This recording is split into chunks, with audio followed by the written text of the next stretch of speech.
Elon Musk is the most famous Tesla CEO. Hey everyone! But Martin Eberhard and Marc Tarpenning were the original founding executives. CNBC sat down with them to talk about the earliest days at Tesla. There are a lot of people who don't realize you two started the company. How do you respond to people who think that Elon is the creator of Tesla? Elon was, investor in Series A. He was very supportive always, financially and on the board. And then he became the CEO. He's actually the fourth, I think that's right, Yes. the fourth CEO of Tesla. And he has taken Second chairman of the board. Second chairman of the board, and he's taken it, to heights that are, fantastic. So he's done an amazing job. But yeah, and he was always supportive, from the beginning, but he wasn't the founder in the sense of he wasn't, we started it. Well, I mean, this is one of the things that I found kind of fascinating about him is that he's actually accomplished some amazing things in his own right. He's totally amazing. Yeah, SpaceX is amazing, and he's done some interesting things with Tesla for sure. I'm not sure why he has to also say that he was a founder when he wasn't. I don't understand that. Oh, yeah, whatever.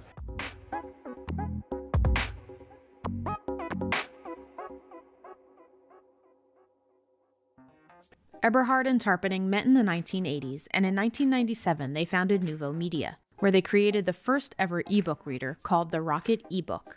The idea for Tesla came from Martin's love of sports cars. For various reasons, I had been thinking about buying a sports car, and this was at a time when One of many sports cars that he had. Well, I was thinking about buying a more serious one. Yeah. Yeah. All right, I had just gotten divorced, and it was what you do when you get divorced. So, in the end, I'm looking at these cars that look like a lot of fun, but got 18 miles to the gallon or something. And this is at a time when it seemed very obvious to me that the wars that we were having in the Middle East had something to do with oil, and it seemed also becoming more and more obvious that this global warming thing was real. And in the end, I couldn't buy a car like that. That was just at the time when the car companies who had been selling electric cars in California had managed to get the zero emissions vehicle mandate gutted. Just at the time when I thought I might go buy an electric car, maybe an EV1 or something, they were no longer available. They were actually being taken off the market. And in fact, if it was an EV1 or any of the other leased EVs, they were actually taken back from the owners and destroyed. I had talked about this with Mark, and Mark was reasonably skeptical and asked me a lot of questions about, well, I mean, what is the right technology if it's not going to be a gasoline-powered car? Well, so I wound up doing the math. I wound up calculating the well-to-wheel energy efficiency of every kind of transportation I could think of. Of course, fuel cells, gasoline, diesel, biofuels, electric cars. Electric cars where the electricity is made from coal, where it's made from natural gas, where it's made from oil. And it was a surprise to both of us that every which way I did the numbers, the electric cars were a lot better than everything else. Though Eberhard and Tarpenning had worked together in hardware and consumer electronics, neither of them had any automotive experience. Before I had thought about starting a car company, before I proposed that, I had searched the internet for who might make a car still. Not all the big guys were out. And there was a small company in Southern California called AC Propulsion that had made exactly 3 of a little kind of a handmade, kind of a sports car-y thing. It was very homemade. Go-kartish. Right. Yeah, and so I contacted this company and spoke to them, and they were actually busy going out of business because the majority of their income had come from doing small projects for the car companies as they were trying to make electric car demonstrations. But now that the electric car, the zero emissions vehicle mandate had been gutted, all that business went away. So they were going out of business. So I reached out and actually rescued them. I invested some of my own money into the company and tried to get them to build me personally a car.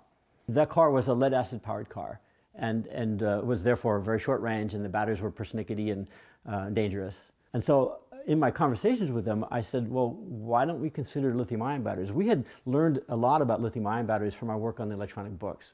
Our first generation of that product used nickel metal hydride batteries, and then we learned and switched over to lithium-ion batteries for the second generation. So I had proposed, was this possible? And it turns out that some of the folks there had been thinking about that too. So I basically financed them to convert their car to a kind of a crude lithium-ion battery pack for that thing. So that's where it began. And that was a proof of concept that actually would work despite the limitations of that car. Yeah. One of the things in terms of how we found investors and how we kind of figured out how to make the car at the beginning was an electric car is a bunch of computers, it's batteries, it's motors, and then there's the sort of car around it. And the problem is that Silicon Valley does those first things really, really well. So I was pretty convinced, you know, working with Martin, and we were looking through the numbers, and that it was going to be possible to make the thing that made the car go. But I was very concerned we weren't going to be able to make the car to go around it. After Eberhard and Tarpenning came up with the idea for the battery, the next hurdle was to build the car around it. They discovered it was fairly common for automotive companies to outsource certain aspects of manufacturing. So they started looking for a partner and reached out to an English company called Lotus. We flew down to Los Angeles for the 2002, I guess, auto show, Yeah. the LA Auto Show, and hunted around and found the Lotus booth and basically forced ourselves upon the Lotus people. We forced him to sit and listen to our presentation, which he did, Yeah. and was intrigued. Yeah, was intrigued enough that he said, well, you know, come to Hethel, which is in England, and we can talk more about this, basically. And I think that was a great gatekeeper, because anyone who wasn't serious wasn't going to fly to England, you know, and go do that. But of course we did. Lotus was able to write a letter for us that said, if this company can do what it says and gets funded and everything else, We'll be their partner. we might be their partner. Yeah. Might. I mean, Yeah, that yeah. was Well, all- it wasn't legally binding, No, but yes. But it was what we needed, though, to show investors that we had a plan. We had at least a plan, and we had a couple of backups as well in how to make the car. And we had shown through my investment in AC Propulsion that one could build a battery pack that way. On July 1st, 2003, Tesla Motors was incorporated.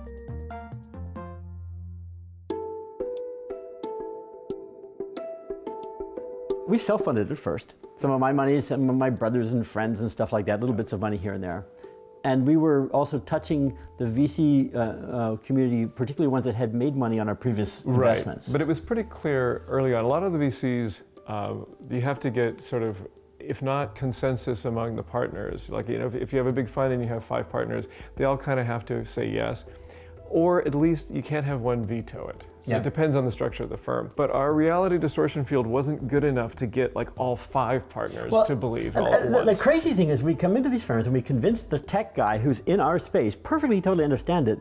We convince a bunch of others, and we get actually vetoed by their biotech guy, you know? Right. That's what happened at... I don't like sports cars. You know? Yeah, Like, or more than that, I'm an expert in sports cars and you don't know anything. Right. That was more, I mean, because almost every VC is actually an expert on cars. yeah. Yeah, they're actually, and above average drivers, all of them. I'm sure, yeah. Yeah. And then we encountered Elon, and you can talk about... Well, so we had met Elon before in a different way, that we're both space enthusiasts or whatever, and we were founding members of the Mars Society, numbers 14 and 15, I believe. I think, we have our lifetime memberships. Yeah, and we went to a talk that the Mars Society put on. It was their conference. Yes, it was their annual conference. Happened to be at Stanford. And one of the speakers was Musk, and he was intriguing. So we cornered him afterwards and talked to him for a while, and that was nice. That was sort of it. And then later on, I had a gentleman's agreement with the management at AC Propulsion, who was also out trying to get money. And they had chased down Elon Musk and had tried to persuade him to invest in AC Propulsion. And the chemistry between the AC Propulsion team and Musk was not going to work. And they tried for a while. And after a while, they realized they're just not going to get the deal. And the president of AC Propulsion called me up at that point and says, okay, I'm giving up on those guys. You can go ahead and talk to Musk now. Yep. So I sent an email off to Elon saying, basically saying, you know, we met at the Mars Society, I don't know if you remember that, but we have this idea and I'd like to come and talk to you. That was interesting, because so when we met him at the Mars Society, he hadn't started SpaceX yet. That was not in his vision yet. He was trying to launch some experiment with missiles from Russia or something. I'm not exactly sure what it was, but he gave up on that and decided to do SpaceX. So when we went down, it was at SpaceX's original headquarters, I think their first headquarters down there in Hawthorne or wherever it is. And one of the great things about pitching to Elon in this context is that a lot of times we would pitch to the VCs and to other, you know, angels, and they would say, what you're trying to do is so crazy. You know, you're trying to make an electric sports car, that's insane. And we are pitching to somebody who is actually trying to make rocket ships. And so in you context, couldn't really say that. Right, in context, he was like, oh yeah, I got that. This seems, you know, this is a no-brainer. And he got our idea, our vision right away. I mean, in our original presentation, we said, look, we need to change the way the world thinks about electric cars, okay? Today, people think about electric cars as little ugly things that nobody wants to drive. And we know we can make an electric car that's very different. So to change the way people think about that, we need to make something that's radically different than what people expect. And so we'd like to make something as a high-performance sports car to destroy that old image of what electric cars were. And then follow that up with more mainstream cars moving down market as it becomes more possible. And he got that. He totally got it. Yeah. In April of 2004, Musk invested $6.35 million of his own money in the Series A round to help get Tesla Motors off the ground and became chairman of the board.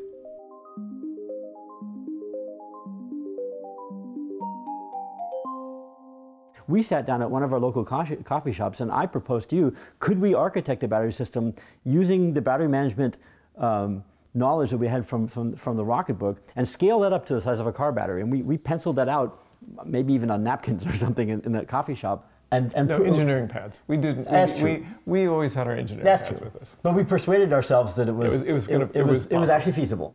What was challenging? What was it like? Just what did it? Everything was challenging. Everything's hard. We were inventing from scratch. This was something that had never been done before. Right. Yeah, and just handling that many cells was a problem mechanically, and sort of making sure that they're safe, and you're dealing with all. So do you remember when we came back from that conference where they had done somebody was talking about the danger of these lithium-ion batteries? It was just at the time when in the news were suddenly a bunch of laptop fires. There weren't very many of them, but they were quite dramatic, and the videos went viral on the internet. And so our team took some of the cells outside, charged them up, and forced them into thermal runaway, and they were very exciting. Mm-hmm. So then we made a small representation of what we thought our large battery pack was going to be like. We went up to my house up here in the hills, dug a big hole in the ground, put that down in the ground, put a camera down in there, put a big piece of plywood on top of it and a lot of weight, and then forced that group of cells into thermal runaway to see what happened. And it was very exciting. And the result of that was our first really big schedule slip. That was when we said that until we get a handle on this lithium-ion safety issue, it's a day-for-day schedule slip until we figure it out. Yeah, and I want to say we never did that again. After that one really thing. Fun. No, at your house. I mean, we then rented a fire pad. A fire pad on the bay, controlled by the fire marshal from that point on. Yep. Well, that was partially we then learned. It's like, oh, we really need to take this in a way that we hadn't really and that was the right thing to do. I mean, and this was, it was one of these things where we saw there was a potential problem, and we went and learned that lesson pretty quickly. And this is where, basically I set as the company's gold standard that you have to prove on the battery design that you should be able to assume that any of your cells in your battery system will, for reasons you don't understand, go into thermal runaway, and you have to prove that when it does not propagate to adjacent cells. That was the rule we set, and it took a while before we could do that. Right. How would you describe the greatest innovations around that battery pack and safety? We had a crew of people working out how to do this battery system. I mean, how to mount the cells, how to cool them. We invented this cooling tube that went through them, how to make the electrical connection. We originally tried to use resistance welding, which was the normal way of doing electrical connection to cells, to lithium-ion cells. Until we came along, we discovered that was unreliable, and worse than that, you couldn't tell if you made a good weld or not at the time of assembly. And we experimented with a lot of different ways to do that, and finally settled on wire bonding, which has then become the what everybody copies now when you're making a cylindrical cell battery pack. Yeah.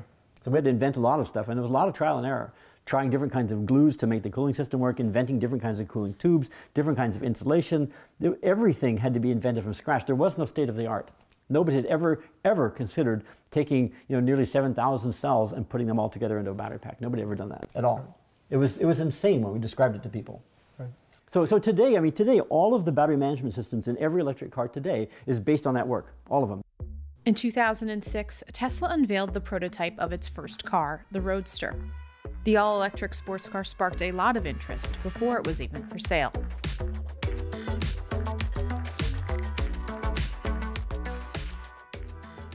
The launch event, I don't know, it's a ton of people inside of a big tent. It was really, really loud. I had my kids there. They were little at that point. My daughter was dressed up in a beautiful little white dress, and my son was in a tuxedo. He was very proud of himself. He was, 4 or something. Yeah.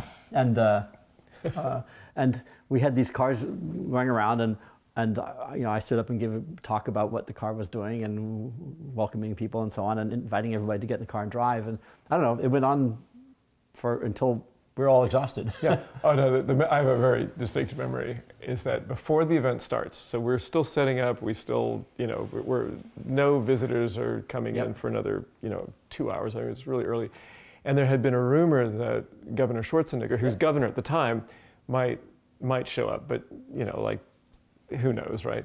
So we're there, and I'm with one of the other engineers, and we're, literally moving chairs around and getting stuff. And in walks Schwarzenegger and his sort of entourage. Goes, "Where are the cars?" And he comes, and that neither of us, it was such a surprise, and it was hours before we were ready, and we just kind of pointed. We didn't say anything. And he walks over, and gets in one. It was great. Can you tell us a little bit about how you innovated in terms of the sales and why you did that? In terms of taking pre-orders, and correct me if I'm wrong, but that was really not in our original plan. We would do show and tells, of various prototypes, and we had receptions at the R&D center, our offices in San Carlos, and and it was all about keeping our customers engaged and letting them come along on the journey, because it really was a journey, and we didn't really know exactly the timing. And we were quite open about, we had a setback here, or or this went really well, and that we put pictures up of internals of the things. And we had customers literally say, like, this is the most exciting thing I've been involved in, even though in some level they just wrote a check. But they believed in the vision enough to write that check, and now they're participating in this process that we were going through. What ended up happening is as we were coming out of stealth mode, and we were still in stealth mode, but as more people found out about us, they would come and say, "I want to be on the list." Even before that, a bunch of our smaller investors or individuals would say, "Well, I want to buy a car, and I'll pay for it now." Yeah. The whole thing. I'll put $100,000 down now, and I want to be on the list, and I want to know what place I am on the list. Right. And we didn't have a list, and it was not part of. We did. I made one. Well, no, I know. It was a spreadsheet on my computer. Right, but we made it in response to incoming demand, which was, it wasn't like we had this clever marketing thing we were going to do. I mean, people kept asking. So then we said, well, actually, there's clear interest in this. What can we do from a business perspective to make this work, and a way of supporting the customers as they make these commitments to us? And that's how we came up with the whole program.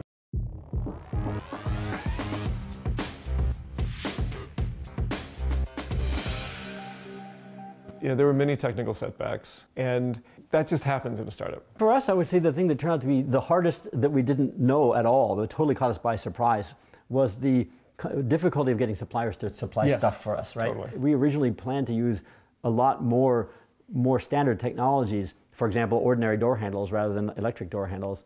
And as we changed to more and more exotic ideas along the way, we took on more and more risk of that. But nonetheless, I mean, just getting a supplier to supply us with airbags. I mean, the airbag supplier would look at us and say, first of all, the amount of airbags you're going to buy is what a normal car company would buy for a prototype run for their cars that never get sold, and that's it.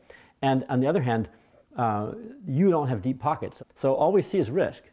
So to persuade them to actually be willing to sell us airbags, seat belts, door latches, any kind of safety component, everyone was a struggle. Yeah, that was something we just didn't anticipate. And we knew it'd be hard, but we didn't know how hard. Yeah. I mean, we just assumed that the suppliers, would be willing to work with us in a way that they weren't, and that was something that Lotus really helped us with, because they had those existing supplier relationships.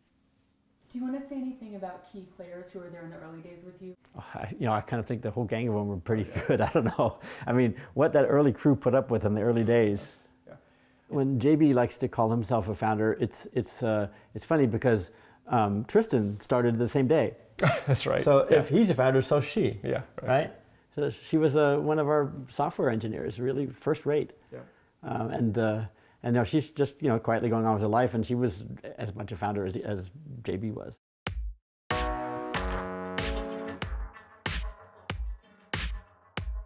In the summer of 2007, Eberhard was replaced as CEO and left the company a few months later.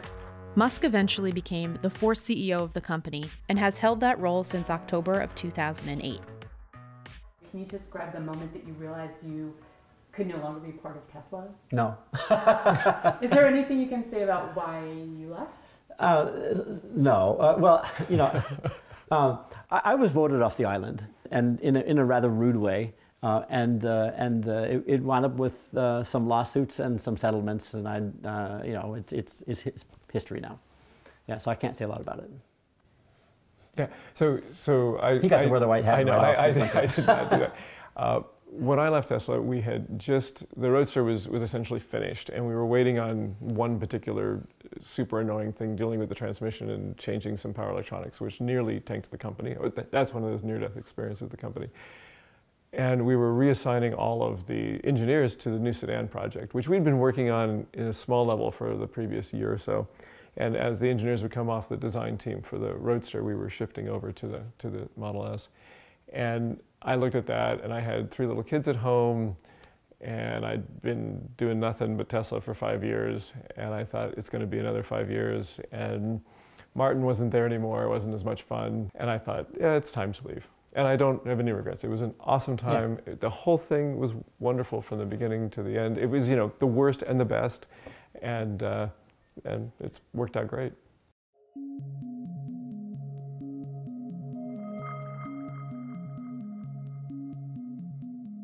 Tesla restarted the electric vehicle revolution. Without Tesla, there would not be electric cars today. And electric cars are the most important change in the automotive industry. It's transforming the entire auto industry, and it all comes from what we did at Tesla. If you look at the original business plan we wrote for Tesla, we described in great detail the Tesla Roadster, and we said, once this car is successful, the next car we should make is either a large SUV, an expensive SUV, or a large sedan. And once that's successful, the next car would be down market, a sedan for a smaller size market. So it is more or less following what we predicted. I mean, not in the details, but in the big picture, it's exactly what we thought should be done. The sedan market is enormously large. It's much, much bigger than the sports car market, the Roadster market.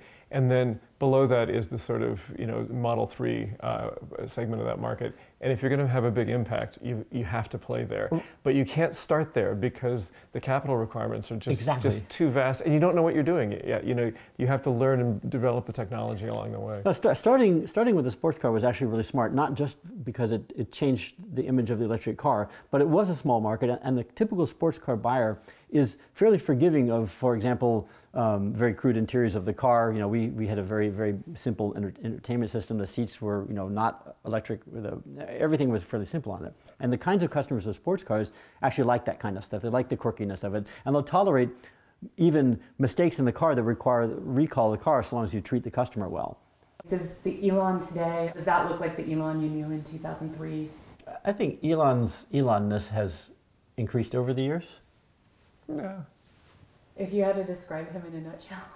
No. I mean, if you wanted to describe Elon Musk in a nutshell, I don't think he would fit in a nutshell. Yeah, Elon is complicated. He's real smart and delves into everything, which can be both a positive and a negative. He pushes on certain things in the development that you kind of wonder why, and sometimes it makes sense and sometimes it doesn't. And he's very much into risk. He's willing to take on risks, financial risks, for himself personally, and technology risks when he's working on something new that are a little, out there. But when it works, it's really amazing. But of course, there's lots of sort of collateral damage along the way. But it's a way, it's a way to make things work. Tesla has done a great job of building a loyal fan base. They still have. Their followers will accept anything from them. People want to, they want to do something that makes a difference, and yes. I think it's still, it still has that excitement. At least I hope it does. I mean, it's reached across from the early adopters into a more mainstream audience, and that's right. That's critical. And of course, a lot of people now who are buying the cars are just buying a car in some sense, which is in a way better, right? We did it. We got across that chasm. Although even then, I will hear people that have no idea that I'm associated with Tesla anyway. They'll say, "Oh, we just got our Model 3 or whatever," and it's so great, and I just love. I mean, they're into it in a way that they're not in a. The main thing is that they just drive differently. Yeah, they're you way go for more a drive fun in a Tesla, and it does not drive like your previous gasoline car. It's more fun. Would you say you're still rooting for Tesla today?